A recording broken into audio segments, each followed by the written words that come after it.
Boker Tov Simon, on y va messieurs. Elle écoute aussi.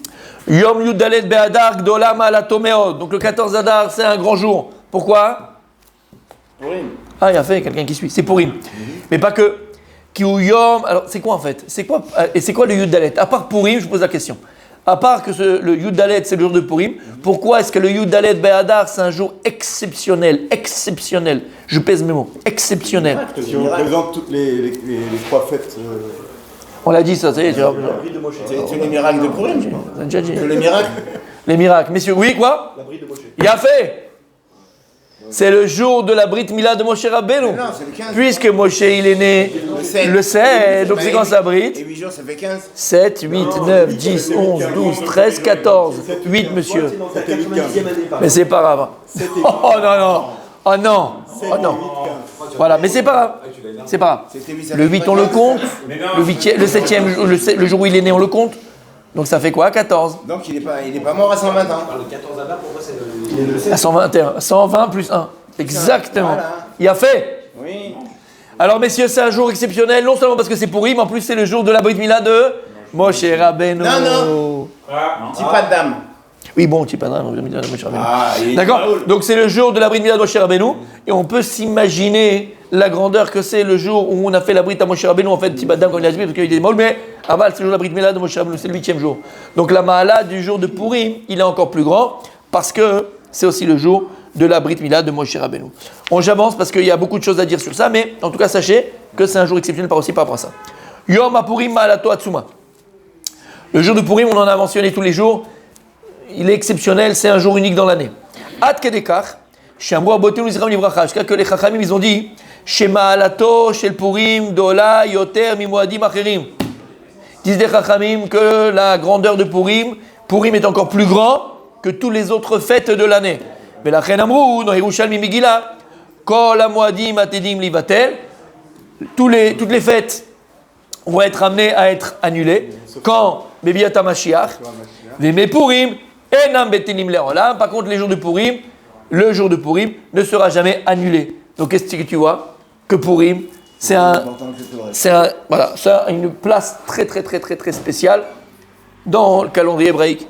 Lama, qui migodel anes shenaasa im Israël, achar shu betzar gdola betzar gadol, lo yishachach mehem davar ze. Il dit puisque Akadosh Baruch Hu il a fait un S extraordinaire, un S exceptionnel, alors ce miracle que Dieu il a fait, ne sera jamais oublié d'Israël, même Bebiyat HaMashiach, même quand le Mashiach il viendra, on n'oubliera pas Pourim et on fêtera encore Pourim. N'oubliez pas ce que dit le Khatam Sofer. Nous dit le Khatam Sofer quelque chose aussi d'exceptionnel. C'est pas lui qui le dit. Moi j'aurais pu le dire. On l'a dit toutes les années auparavant. Il dit que comment? Non. Il dit que la lumière spirituelle qui est dégagée par la Megillah, par le parchemin de la Megillah, est plus grande que la lumière qui est dégagée dans Sefer Torah. T'entends ce que je viens de te dire là, mon fils? La lumière, c'est pas moi Khatam Sofer, donc après je fais ce que tu veux. Khatam il dit que la lumière qui est spirituelle, qui est dégagée de la Megillah elle-même, la Megillah qu'on lit, il est plus grand que la lumière spirituelle qui est dégagée par le Sefer Torah. Pour juste comprendre comment. C'est pourquoi? Je ne pas. Oh, parce que la douche c'est pas la même. Le Sefer Torah c'est Doraïta, l'autre c'est des Rabbanan. C'est une bonne question que tu poses. Parce qu'elle est cachée, donc puissante. Exact. Oh là là là là. Et pourquoi j'allais dire et pourquoi? Même pas le nom d'acte de Dieu. Ah mais là c'est Hachem. Maintenant et pourquoi? Parce que c'est caché. Et pourquoi? Et parce que c'est caché. J'allais dire quelque chose d'autre. Oui, il y a fait meurtre. Merci. Toda Rabba. Ad Kedekar. Écoutez bien, messieurs. On sait que pendant les 3 fêtes, que ce soit Shavuot, soit Pessah, Shavuot ou Sukkot, on a dans la tefila un rajout. Qu'est-ce qu'on rajoute dans la tefila pendant les Chagim? Le Hallel. Il a fait, on rajoute le Hallel. La Gemara dans Masad Megillah, elle pose la question. Pourquoi est-ce qu'on ne dit pas le Hallel le jour de Pourim? La Gemara doit répondre. La Gemara a dû dire Kriyata. La Gemara elle dit comme ça. Elle ne dit pas la Megillah. Mais elle dit quoi? Kriyata Zoilula. La Kriyata Megillah, quand on lit la Megillah, c'est ça le Hallel. Donc la Megillah, entre guillemets, elle-même, quand tu vas la lire, c'est comme si tu disais le Hallel. La Sheila, elle est, en vérité, mais Lama, pourquoi est-ce que la Megillah, c'est le Hallel? Parce que Non, ça peut être une chouva, ça s'appelle Hallel. Non. C'est quoi, pourquoi est-ce qu'on considère la Megillah comme le Hallel? Normalement, toutes les autres fêtes, Pessah, Shavuot, Pérusé, Sukkot, on rajoute dans la Tfila le Hallel. Et c'est quoi le Hallel en vérité? Le Hallel, Proclamer le louange. voilà, ce sont des louanges que l'on fait à Kadosh Baruch Hu, exactement, pour publier, parce qu'on le loue, et on publie tous les bienfaits que Dieu il a fait pour nous. Que ce soit à Pessah, que ce soit à Shavuot, ou que ce soit à Sukkot. On publie et on loue. En louant Dieu, on publie le Nes, on publie le miracle, on publie notre Akaratatov, notre gratitude. Quand tu loues quelqu'un il est louable parce qu'il a fait quelque chose de bien, et tu vas le louer, c'est que tu vas exprimer en cela même ton Akaratatov, ta gratitude. D'accord? Quand tu viens quelqu'un, oh merci beaucoup, et tu as été exceptionnel, tu as été super, tu as été truc, j'ai pu compter sur toi, et ainsi de suite, Qu'est-ce que tu fais quand tu dis ça? Tu exprimes ta gratitude. Et on te dit, alors pourquoi on ne le dit pas pendant pour Purim? Purim aussi, on a été sauvé de la mort, sauvé de l'anéantissement. On devrait aussi, les Farsem, louer à Kadashbou. Et la Gemara de répondre, Kriyata Zoeilula. La Kriyata Megillah, tu vas lire la Megillah, c'est le Hallel. Alors écoutez bien, juste j'ai peur d'oublier, d'accord? Tu as en tête, j'ai oublié d'oublier. Et en fait, pourquoi? Rappelez-vous ce qu'on a dit.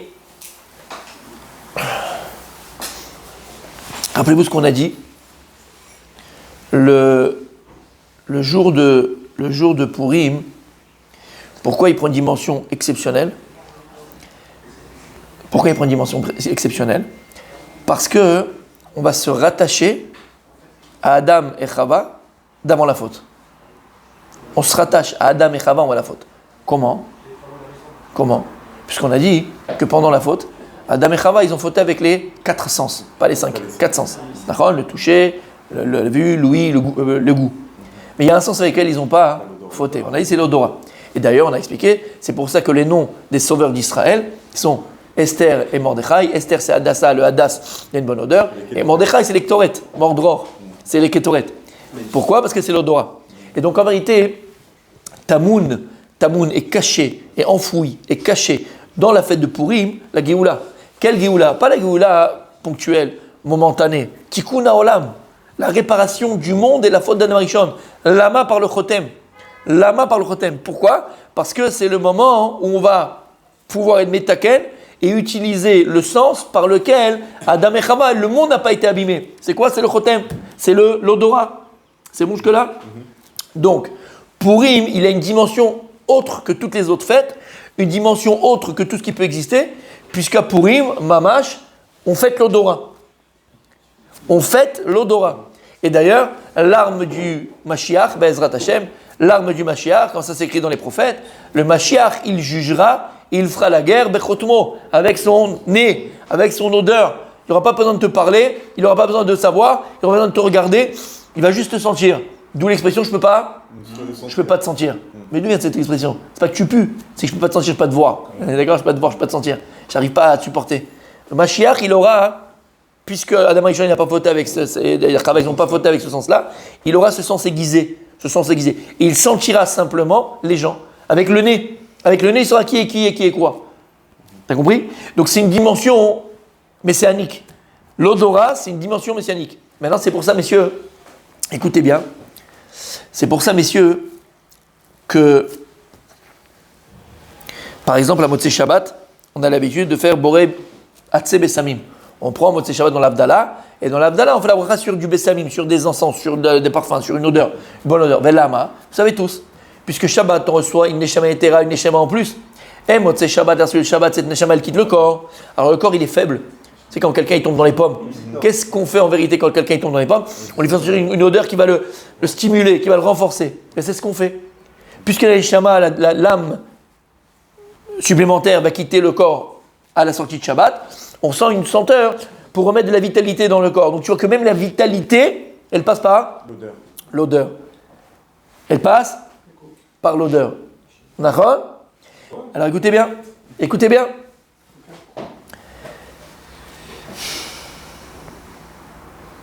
La Gemara, dans la Sechet Brachot, elle vient et dit, normalement, on devrait louer Akadosh Baruch Hu toutes les secondes. Toutes les secondes, on devrait louer Akadosh Baruch Hu. La Gemara, là-bas, elle pose la question sur tous sur toutes les brachot qu'on doit faire. Tu bois de l'eau, tu fais Shakol. Tu manges du fromage, tu fais Shakol. Tu prends du champignon, tu fais. Shakol. Ah, je t'ai pas eu. Hein. Tu fais Shakol. Tu prends une pastèque, tu fais. Il a fait. Et il est fort. D'accord? Et donc là-bas, la Gemara, elle énumère le din des brachot. La Gemara, elle énumère le din des brachot. Tous les dinim qui sont sur les bénédictions avant de manger. D'accord? Et là, Gemara devient de venir et de dire Ma mevarchim al besamim. Quel bracha on fait sur les bonnes odeurs? Tu sens un bon fruit, tu sens une bonne odeur, tu as une belle plante. Ma mevarchim. La Gemara, au départ de se dire, la Gemara au début de se dire, on fait pas de bracha, lama. Sur quoi tu fais une bracha? Sur ce que le corps il est néné. Tu fais une bracha sur ce que le corps il est néné. Sur ce que le corps il profite. Tu manges une pomme, ton corps il en profite. Tu manges une tomate, c'est ton corps qui profite. Tu manges du fromage, c'est ton corps qui profite. Mais là, le corps il est pas néné. La Gemara elle dit, c'est l'âme qui est nénite, c'est l'âme qui a un profit de cela. Et la Gemara de dire, alors d'où on a appris et d'où on sait que même sur ce que l'âme profite, tu dois faire une bracha. Et la Gemara de ramener, c'est quoi? Kol ha-neshamat aleluya, alléluia. Kol ha-neshamat aleluya, alléluia. Sur tout ce que la neshama, c'est que quoi? L'âme, kol ha-neshamat, toute mon âme, alléluia, elle te loue à Kadosh Baruch Hu. Et de là, la Gemara, elle a appris que ce que la neshama, les nénis, ce que la neshama, elle a comme plaisir. Alors, même sur ça, tu dois faire une bracha. Et c'est pour ça, la Khalemaase, que l'on fait une bracha sur les Bessamim. Normalement, on n'aurait pas dû faire de bracha sur les bonnes odeurs. Et là, on a trouvé un passouk dans le Tehillim qui dit Kol han-neshamat aleluya, alléluia. Kol ha-neshamat, toute l'âme. Pourquoi l'âme, elle va. Depuis quand l'âme? C'est le corps qui va louer Dieu. Depuis quand l'âme, elle va louer Dieu? De quand elle profite. Et quand est-ce qu'elle profite? D'une bonne odeur. De là, on apprend que même si l'âme, elle profite de quelque chose, et donc, c'est une bonne odeur, tu dois faire la bracha. Oui, maintenant, de quoi on apprend? De quel passouk on apprend? Kol ha-neshamat aleluya. Kol ha-neshamat, toute mon âme. La Gemara de dire Rabbi Abraham, Kol ha-kavod. La Gemara de continuer de dire en vérité, un homme devrait remercier Akadosh Baruch Hu chaque instant. La Gemara continue sur ça, elle surfe sur cette halakha. Normalement, mon tzadik, sur tous les secondes que tu vis, tu respires, tu dois remercier Akadosh Baruch Hu. Al-kol neshima veneshimat aleluya. Kol ha-neshama, neshama qui veut dire l'âme, il dit aussi neshima. Neshima, c'est respiration. À chaque respiration, la Gemara, elle dit, tu dois remercier Akadosh Baruch Hu. Chaque respiration que tu fais, tu dois remercier Akadosh Baruch Hu. Al-kol neshima veneshima. Mais bon, si à chaque respiration, tu remercies Akadosh Baruch Hu, ben c'est pas très pratique, c'est que surtout tu vas pas pouvoir vivre longtemps d'accord, tu dois travailler, tu dois marcher, tu dois parler, tu dois faire, tu dois étudier. Enzman, tu peux pas le faire. Entre parenthèses, donc là finalement, alors comment je peux appliquer Rabbi Yossi? Ben, cette injonction de la Gemara, même si on la retient pas à la fin, elle est quand même vraie. C'est pas qu'on la retient pas, alors elle est pas vraie. On la retient pas parce que techniquement c'est pas possible, parce qu'on a un corps. Mais normalement, on devrait alcool, neshima, veneshima, remercier Akadosh Baruch Hu. Chaque respiration, ton corps en bonne santé, Bezrat Hashem. Et toi en bonne santé, mon tzadik. Amen. Chaque respiration, tu dois remercier Akadosh Baruch Hu. Alors, on peut pas le faire. Techniquement, c'est pas possible. Alors, comment on le fait? J'ai répété ça 1000 fois, mais vous ne parlez pas, c'est bien. Vas-y. Non. Aïe, aïe, aïe. Aïe, aïe, aïe, aïe, aïe. Aïe, aïe, aïe, aïe. Aïe, aïe, aïe, aïe. Aïe, aïe, aïe. Rappelez-vous, messieurs, lorsque le Ham Israël, au temps de David Amelech, il y avait une épidémie, les gens ils mouraient. David Amelech, il ne savait pas pourquoi. Les gens continuaient à mourir. Il a tout essayé, ils ont fait les jeûnes, ils ont fait ce que tu veux, ça ne marchait pas. Jusqu'à David Amelech, il a pensé. Il a institué, il a dit, mais à partir de maintenant, vous allez chacun faire 100 brachot par jour. Mais à brachot, jusqu'à aujourd'hui c'est une halakha, on doit faire 100 brachot par jour. D'accord? Ils ont commencé à faire 100 bénédictions par jour sur la pomme, une pomme en plus, une pomme en plus, un machin en plus, 100 brachot en plus. L'épidémie, elle s'est arrêtée. Rappelez-vous ce qu'on avait dit. Pourquoi il a fait 100 brachot? Pourquoi il n'a pas dit qu'elle avait fait 90? Ils ont fait 100, 250. Pourquoi il n'a pas dit 50? Pourquoi il n'a pas dit 22? Pourquoi 100? 99 plus 1. Aïe, aïe, aïe, mais si on se rappelle de rien. On se rappelle de rien. Non, rien du tout. David Amelech, il a compris. Si jamais il y a le mal, si jamais il y a l'épidémie, si jamais il y a la mort, c'est que On n'est pas à Israël vraiment lié à Kadosh Baruch Hu. Dieu il appelait Mekor Chaim, Mekor Maim Chaim. À Kadosh Baruch Hu, il est appelé la source de vie. Donc si tu es attaché à Kadosh Baruch Hu, si tu es accroché à Kadosh Baruch Hu, si tu es vraiment collé à Dieu, il n'y a pas la place à la mort. Il n'y a pas la place à la magéfa, aux épidémies, il n'y a pas de problème. Plus il dit le Rambam, tu es collé à Kadosh Baruch Hu, moins tu as de vide, et ce vide-là, c'est le mal. Il n'y a pas de mal, tu es collé à Kadosh Baruch Hu. David Amelech, il a compris que si maintenant il y avait une épidémie, que les gens y mouraient, c'est que l'âme Israël n'était pas assez attaché à Kadosh Baruch Hu, c'est qu'il y avait un espace, on avait créé un vide entre nous et un Kadosh Baruch Hu, et cette place du vide, c'est la place du mal, Chas v'Shalom. Alors il a dit, comment je vais faire? Comment je vais faire que tout l'âme Israël et que chaque individu se rapproche d'Hachem? Il a dit, il nous a donné le secret. Quand quelqu'un veut faire teshuva, quand quelqu'un il se renforce, quand quelqu'un il veut rentrer dans Mamet Bavodat Hashem, il commence. Quelle mitzvah tu lui donnes? Qu'est-ce que tu vas lui donner comme conseil? La première chose que tu lui dis de faire, la première chose, avant Shabbat, dans ce que tu veux, c'est ce que tu lui dis? Tevarech. Fais les brachot avant de manger. La main, prends sur toi ça. Voilà, prends sur toi faire des brachot. Tu l'apprends chez Akol, ça c'est Adama. Apprends-lui. La main. Quand une personne, elle vient tous les jours de sa vie, tu vas, tu manges, c'est tous les jours. Tu vas, c'est tous les instants, tu manges, tu trucs, tu fais, après manger. À chaque instant de ta journée, tu penses à qui? À Kadosh Baruch Hu. Plus tu penses à une personne, plus ta pensée elle est attachée à une chose, plus tu es attaché à cette chose. La preuve, c'est que lorsque Akadosh Baruch Hu, il envoie les malachim pour dire à Lot, attention, je vais détruire Sodome, et surtout ne vous retournez pas, là-bas il dit le Ramban, dit pourquoi je vous l'ai dit, vous ne retournez pas. Nous retournons, regardez après. Pourquoi? Pour ne pas coller sa pensée, attacher sa pensée à Sodome. Parce que ta pensée, comment dit le Baal Shem Tov? Le Baal Shem Tov dit, l'homme se trouve où ses pensées sont. L'homme se trouve où ses pensées sont. Tu peux être là, mais si ta tête est là au travail, ça ne sert à rien d'être là. Tu n'es pas là, tu es au boulot. Ou tu peux être au boulot, mais ta tête elle est en ton Tosfot. Donc en fait, tu es toujours au Beth Midrash. L'homme est là où ses pensées sont. N'oubliez jamais cette phrase. L'homme, c'est comme tu vas au restaurant avec ta femme, d'accord? Tu lui fais plaisir, allez on y va, on va se faire un kiff et tout ça. À la fin de la soirée, elle te fait la tronche.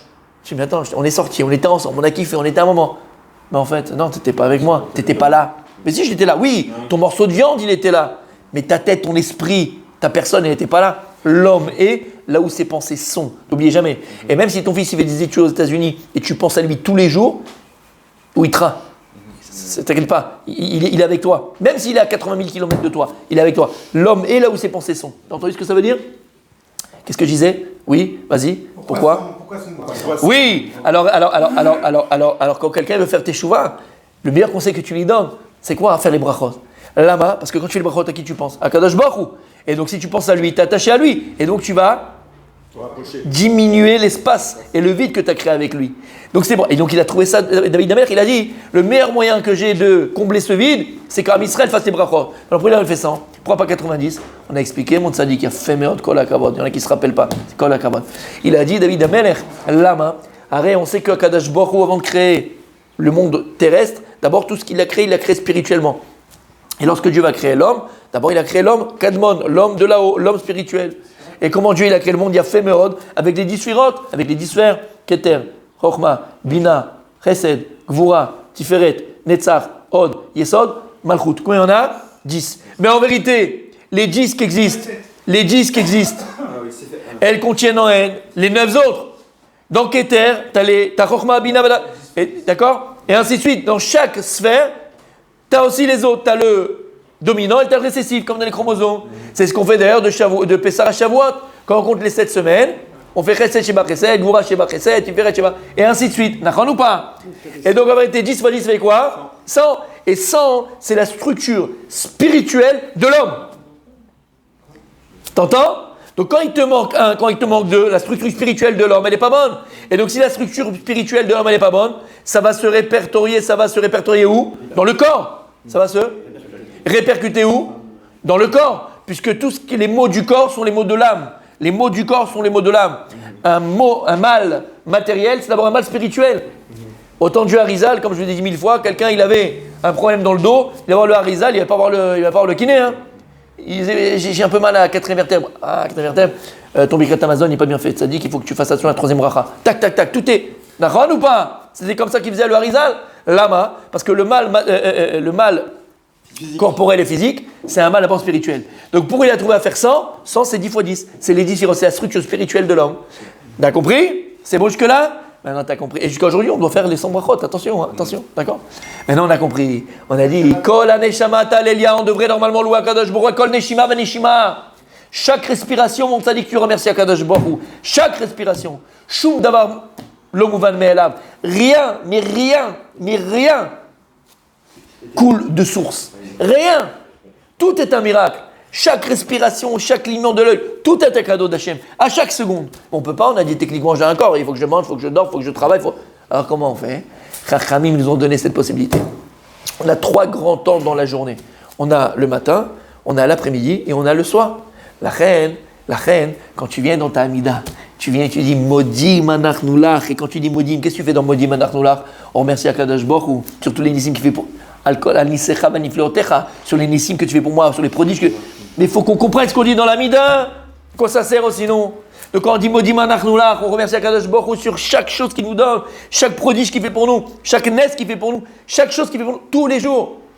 On le dit combien de fois Modim Anachnulach? 3 fois. 4 c'est quand tu. D'accord? 3 fois, d'accord mon sadique? J'ai fait des animaux, je n'ai pas fait rien. Pourquoi on fait 3 il y a le jour et la nuit? Mincha. Oui, non, mais pourquoi? Oh, on avait expliqué ça, on avait dit. D'accord, il y a 3 temps dans la journée. Il y a 2 temps qui sont visibles, le jour et la nuit, et tu as un temps qui est caché. C'est un temps qui existe, ça s'appelle Mincha, mais qui n'est pas vraiment visible par l'œil humain. C'est pour ça que c'est quand le Het Ratzon, c'est quand le moment le plus opportun de ta tefila. Mincha Shabbat, mais c'est Mincha. En général, Mincha. Lama Mincha, parce que c'est un temps qui est encore caché. Plus la chose est cachée, plus elle est explosive. Donc maintenant, qu'est-ce qu'on dit tous les jours? Modim. Modim, valeur numérique de 100. Modim, valeur numérique 100. C'est pourquoi, au lieu de dire toutes les secondes, un Neshama va dire à Hachem, quand tu dis Modim, ça représente tout ce que tu as fait depuis le matin, ça représente tout ce que tu as fait depuis l'après-midi, ça représente tout ce que tu as fait depuis toute la soirée. Modim. Maintenant, je termine par rapport à Purim. T'as compris? T'as compris? Alors, on ne dit pas le Hallel à Purim. On dit Kriata Zoé Lula. Écoutez bien ce que je vais vous dire maintenant. Écoutez bien ce que je vais dire maintenant. Modim Anachnulach, mon tzadik. En vérité, pourquoi est-ce que Purim, c'est tellement exceptionnel? On a dit à Purim, on ne dit pas le Hallel. Kriata Zoé Lula. De lire la Megillah, c'est le Hallel qu'on fait. Je vous donne un chidouche, mes amis, d'accord? Gardez-le pour vous, pour toute votre vie. Si tu peux le transmettre, c'est bien aussi. Merci. D'accord? Shavuot, c'est quand? C'est à Shavuot. Pessah, c'est quand? C'est à Pessah. Alors c'est vrai, on le mentionne dans la Tfila pour se rappeler. Shavuot, Matan Torah, tous les jours je reçois la Torah. Il y a fait. Sukkot, on a la Sukkot. Mais ok, magnifique. La Megillah. Kriyat ta Megillah, c'est quand? Purim, Ah ouais? c'est tout le temps. C'est tous les jours. Tous les jours. Kriyata Zoilula. C'est quoi la Megillah en vérité? C'est quoi la Megillah en vérité? La Megillah, on se doit tous d'écrire et de décrypter la Megillah de notre vie. Tous les jours, tu vis une Megillah. Voilà. Tous les jours, tu vis une Megillah, mon tzaddik. Tous les jours. Il y a fait. Tu es parti à la banque, tu as besoin d'un prêt. Et juste ce jour-là, le directeur, il n'est pas là, il était malade. Donc il y a un sous-directeur qui est venu, il a rosé. Lui, il t'a dit non pendant 4 ans pour le prêt pour la maison. Le type qui était là, il te l'a fait en 5 minutes. Vénaforou. Tous les jours de notre vie, c'est une Megillah. Et si on est capable, mon tzaddik, d'arriver à lire, non, on ne te demande pas de la voir. On te demande de la lire. On te demande d'arriver à lire la Megillah de ta vie.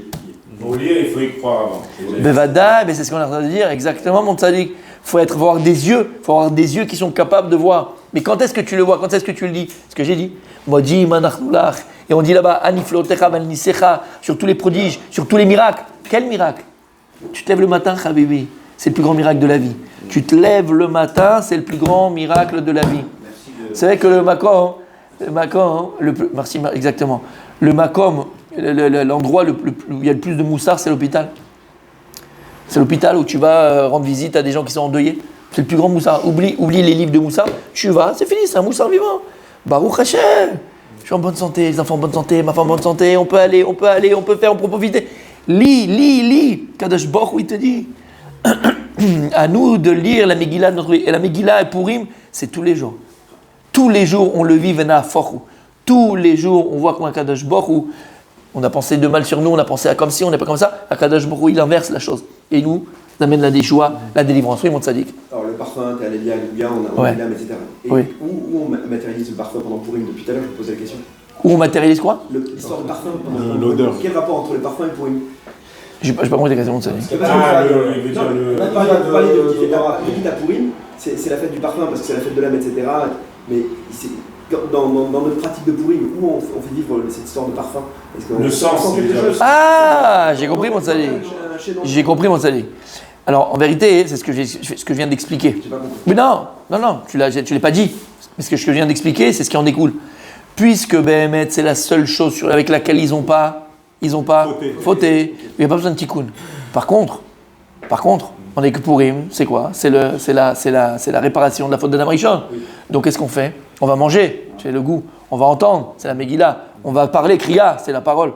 D'accord? On va utiliser les 4 sens avec qu'on a fauté pour la réparation. Aval, l'odorat, on n'a pas besoin de réparation. Il est. Et au contraire, c'est un jour où ton odorat, entre guillemets, l'odorat, c'est un moment où tu peux ressentir les choses, tu peux sentir les choses. Parce c'est aiguisé. Toi, quand tu étudies la Torah, elle ne se dit pas simplement avec la tête, ou qu'avec les yeux, ou qu'avec l'oreille, ou qu'avec avec la bouche. La Torah, elle s'étudie aussi avec le nez. La Torah, elle s'étudie aussi avec le nez. C'est quoi le nez? C'est sentir. Ressentir, exactement. Sentir, ressentir. Ça, c'est avec l'odorat. Tu comprends? Donc, le tikkun, il est par rapport, voilà, on va faire mishloach manot tishlereu. Il y a le michouche aussi. D'accord? Il y a toutes ces choses-là. Il y a le bruit. Il y a l'ouïe, pardon, le bruit. L'ouïe. L'odorat, il n'y a pas besoin de tikkun. Ou metoukan. C'est comme un peu Shabbat. Shabbat, on n'a pas le droit de faire borer. Pourquoi on ne fait pas borer? On n'a pas le droit de trier pendant Shabbat. Pourquoi on ne fait pas borer? Parce que Shabbat, il n'y a pas besoin de tikkun. C'est quoi borer? Borer, c'est après la faute de Namrishon. Il a fait mélanger le mal et le bien. Donc tous les 6 jours de la semaine, il faut. C'est ça le tikkun, c'est ça la réparation. Séparer trier entre le bien et le mal. Mais Shabbat, c'est Olam Haba. Shabbat, c'est le tikkun. Il n'y a pas borer, pas besoin. Ben, c'est pareil. Justement parce qu'il n'y est pas. Parce qu'il n'y est pas, il n'y a pas besoin de tikkun. Voilà.